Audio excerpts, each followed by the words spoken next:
Salut, c'est Valentin. Merci à toi de prendre le temps d'écouter cet épisode. Avant de commencer, je t'embête quelques secondes pour te parler de notre média. Tu le sais déjà peut-être, mais 11e art est un média indépendant qui ne vit actuellement que de la générosité de ses auditeurs. C'est pourquoi, pour continuer à vivre et surtout à rester gratuit le plus longtemps possible, les dons sont essentiels. Si tu aimes nos contenus et que tu as les capacités financières de nous aider, tes dons sont évidemment les bienvenus. Pour ça, tu as deux options possibles. La première, c'est notre cagnotte Tipeee. Tipeee, c'est un site créé pour soutenir les producteurs de contenu comme nous. Tu peux donner le montant que tu veux, que ce soit de manière régulière ou ponctuelle. La seconde option, c'est via notre page Hello Asso.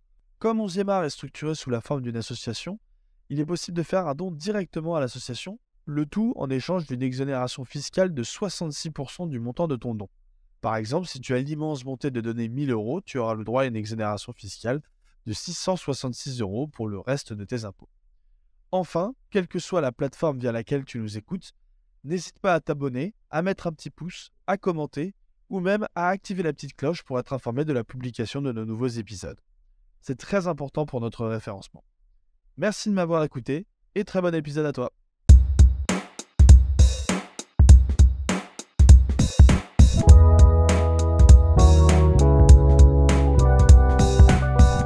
Bonjour à tous et bienvenue dans un nouveau format court, un nouvel épisode de Carton Vert sur 11e art. Aujourd'hui on est avec Tom qui va nous parler du problème de l'homophobie, qui est un problème qui persiste encore dans le foot. Nous avons vu dans le passé sur ce format que les joueurs s'engagent de plus en plus, notamment pour les plus démunis et pour le climat. Les campagnes contre la discrimination se multiplient en championnat, notamment contre le racisme en Angleterre. Cependant, l'homophobie semble toujours passer sous le radar des instances, notamment de la Fédération française de football. En 2019, l'ancien président de la 3F, Noël Le Graët, annonçait qu'on arrêtait trop souvent les matchs pour des cris homophobes et que les arbitres ne devraient pas agir ainsi. Selon lui, l'homophobie et le racisme dans les stades, ce n'est pas pareil. Je cite, l'arrêt des matchs, c'est une erreur. Vu les déclarations du président sortant ces derniers mois, on n'est pas surpris. Il avait rajouté une couche en protestant vivement le port du brassard arc-en-ciel au Qatar, accent qui aurait pu froisser son ami Infantino, le Suisse étant un grand fan de la cause LGBTQ+. Ce dernier s'était même annoncé comme gay dans une conférence de presse complètement lunaire avant le mondial en novembre. C'est vrai qu'on se rappelle de cette fameuse conférence de presse avec Infantino qui avait été très lunaire. On sait vrai aussi que la FIFA avait beaucoup de mal avec cette cause, eux qui défendent toujours que le football est pour tout le monde, mais le problème ça remonte un peu plus loin que la FIFA. Comment on en est arrivé là, Tom ? Effectivement, l'homophobie, dans le football ou non, ne date pas d'hier. Déjà, pour s'inspirer des intellectuels présents sur notre émission du COMEX, c'est important de voir d'où vient cette discrimination. La terminologie d'homosexuel vient de Grèce ancienne, s'étant ensuite développée sur le rejet des homosexuels de la religion musulmane et chrétienne. Mais le mot homosexuel vient des années 1960 du psychologue américain George Weinberg. Alors que la liberté sexuelle se démocratise peu à peu dans les années 60 et 70, avec le mouvement hippie, c'est dans le magazine pornographique Screw que le terme fait sa première apparition. Le monde change, l'homosexualité devient plus publique, le mouvement de décriminalisation s'intensifie. Weinberg publie son livre Society and Healthy Homosexual en 1972 pour promouvoir la décriminalisation un an avant que les États-Unis votent pour retirer l'homosexualité de la liste des troubles mentaux. En Angleterre, le Sexual Offence Act est signé en 1967 et décriminalise l'homosexualité. C'est alors que l'homophobie devient verbale et parfois physique, et notamment au stade. Je pense que Thibaut Leplat du COMEX va te remercier pour cette remise en contexte et explication terminologique des termes. Sinon, dans le foot, on dit très souvent que le stade est un miroir de la société. Comment s'est propagée l'homophobie dans ces enceintes ? Si on a joué au foot ou sommes allés encore une fois au stade, surtout dans les années 90 ou 2000, on a forcément entendu des chants homophobes. Tafiole, pédé, enculé, ces termes sont totalement normalisés. Ils sont criés par des supporters enragés, que ce soit contre les joueurs adverses ou ceux de son club, qui stabilisent forcément ses joueurs. Malheureusement, ce n'est pas qu'en Ligue 1. Dans le foot amateur, à tout âge, cette culture de l'homophobie est engrainée. Entre joueurs avec les éducateurs et donc les supporters, ces mots ne sont pas à prendre à la légère. Ces mots qui persistent depuis des dizaines d'années et qui empêchent les joueurs homosexuels de faire des coming out et pleinement vivre leur sexualité. Alors bien sûr, les mecs un peu réac vont dire qu'on s'en fout de ce qu'ils font sur leur lit, on veut juste qu'ils courent sur le terrain. Malheureusement, c'est un grade déjà un peu plus acceptable de l'homophobie ça, car la plupart des homophobes, eux, refusent d'imaginer que leur joueur préféré est gay. La haine se prolifère au stade et aujourd'hui sur les réseaux sociaux.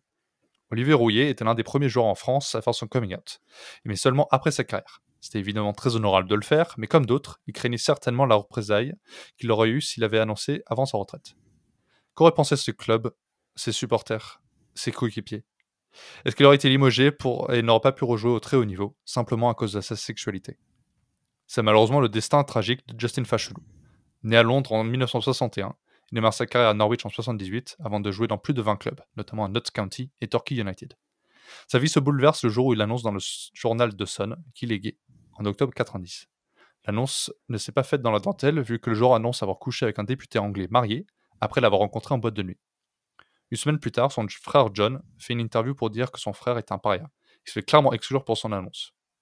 Un an plus tard, Justin annoncera que le tabloïd The Sun avait exagéré son histoire, ajoutant plein de députés et de joueurs avec qui il aurait couché, des histoires totalement falsifiées. Fashanu ajoute qu'il n'était pas prêt pour le contre-coup de son annonce, soulignant que son club ne lui a toujours pas proposé de contrat à plein temps depuis l'annonce. Tragiquement, après une plainte de viol sur un jeune homme de 17 ans a été déposée contre Fashanu aux États-Unis, le joueur anglais a été retrouvé pendu en Angleterre. Dans sa note d'adieu, il écrit que l'individu était consentant et qu'il avait fui les US, car il se savait présumé coupable du fait de son homosexualité. L'histoire tragique de Fashanu démontre la pression que peut avoir l'homophobie sur un joueur, et que la discrimination de la sexualité était bien réelle il y a encore 25 ans. Il est symbole aujourd'hui du combat contre l'homophobie en Angleterre. Je pense on est beaucoup à avoir entendu cette histoire tragique.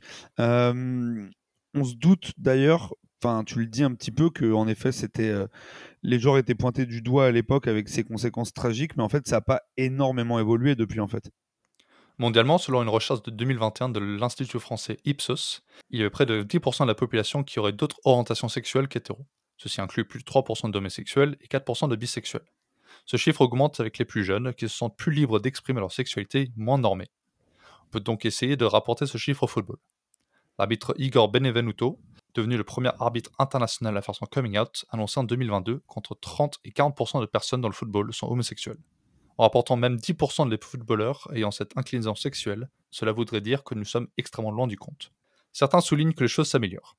Josh Carvalho, alors joueur en Australie, a annoncé son homosexualité sur la page officielle de son club, Adelaide United, en 2021.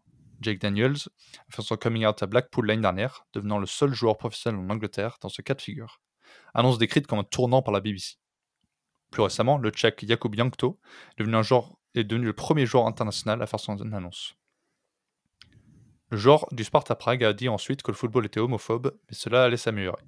Bien que les clubs respectifs de ces joueurs se soient montrés très ouverts et ont démontré au moins un soutien en ligne, les commentaires sous les posts montrent plutôt qu'il y a encore beaucoup de chemin à parcourir. On peut lire que les coéquipiers vont le voir différemment, qu'ils imaginent qu'ils deviendraient des proies sexuelles pour assouvir leurs besoins. Heureusement, le football féminin montre une meilleure image de ce côté-là. On annonce une trentaine de joueuses qui ont fait leur coming out publiquement, notamment des Australiennes et des Anglaises. On y retrouve deux joueuses d'Arsenal nominées au Ballon d'Or, Beth Mead et Viviane Miedema, qui sortent ensemble. Malheureusement, à nouveau, les instances ne se sont pas distinguées. Alors que la Coupe du Monde féminine se profile cet été en Australie, la FIFA a décidé qu'un accord entre le sponsor Visit Saudi Arabia serait une bonne idée. Déjà vivement critiqué pour le mondial masculin, ce partenariat est d'autant plus problématique lorsque l'on sait le rôle que tient la femme, surtout la vision de l'homosexualité en Arabie Saoudite. Totalement proscrite, l'homosexualité peut valoir la prison à vie ou même la peine de mort, règle largement soutenue dans d'autres pays du Moyen-Orient. Sponsor largement contesté par l'organisation en Australie et les joueuses, qui a valu un retour en arrière sur ce partenariat. Je vais conclure avec une bonne action. L'idée de cette chronique est venue d'un article sur l'homophobie écrite par Yoann Lemaire dans le nouveau numéro d'Afterfoot La Revue.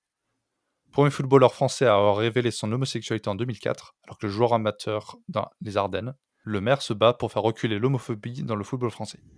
Et essaie depuis 3 ans avec la FFF de distribuer des livrets pédagogiques et des vidéos au football amateur pour les informer sur le sujet. Malheureusement, la dernière réunion avec la fédération s'est très mal passée, avec un service de communication totalement méprisant. Le but était d'interviewer des joueurs de l'équipe de France, mais seuls 3 joueurs ont pu se libérer. Les autres n'ont pas souhaité participer à cette campagne. Griezmann est l'un des rares bleus à avoir affiché son soutien pour la cause lors du mondial au Qatar. Malheureusement, la campagne est tombée à l'eau, laissant Lemaire et son équipe particulièrement déçus de la réception de la 3F au sujet de l'homophobie. Lemaire note tout de même une meilleure approche de ses éducateurs dans les centres de formation et les clubs amateurs pour apporter un soutien pédagogique à les joueurs à la suite d'interventions de Lemaire dans ces clubs. Plus renseignés sur l'homosexualité et l'homophobie, les jeunes joueurs ont plus conscience de leurs paroles et leurs gestes dans le futur, qui s'annonce, on l'espère, meilleur. Ouais, on espère qu'avec la jeune génération, ça va aller mieux. Et tu parlais de Johan Lemaire, donc il y a ce très bon article dans Afterfoot, la revue, et je conseille à tout le monde, ceux qui ne sont pas abonnés à Afterfoot, la revue. Il y avait une excellente interview sur le site de SoFoot de Johan Lemaire, qui est sorti il y a 2-3 ans. Je pense que si vous cherchez ça dans le moteur de recherche, vous devriez trouver ça facilement. En tout cas, merci Tom pour ce petit carton vert qui était très instructif, et on espère que tout ça va avancer comme toutes les autres causes qui nous tiennent à cœur.